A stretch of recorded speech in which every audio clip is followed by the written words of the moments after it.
This Manipur Police is composed of all kinds of communities, whether it is from the mainland, it is from the Kuki, it is from the Nagas, and it is from the Metis. So there is no such thing like that, such statement that he has made, that it is an immature statement, which shows a very myopic kind of mindset.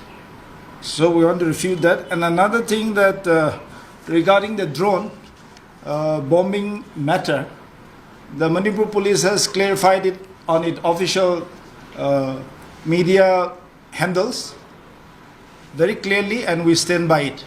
Another thing is that regarding the student protest that is going on, we want to appeal to the students that, of course, a democratic kind of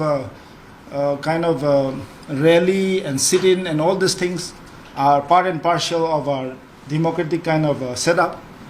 But we appeal to them not to indulge in violence, because all that kind of things create unnecessary kind of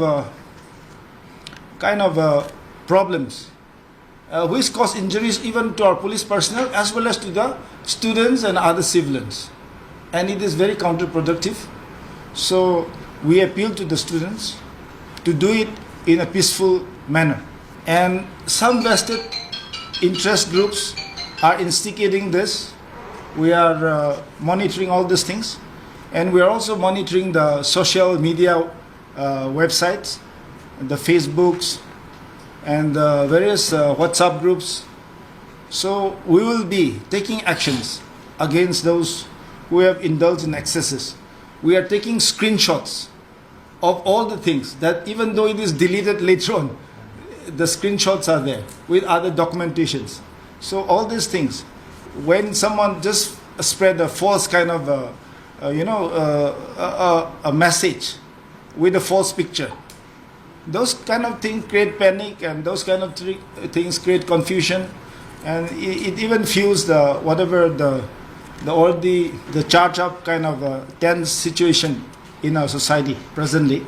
So we appeal to all those social media people, users, to use it responsibly in a positive way, and not to spread false things, and not to instigate others to do some extreme things.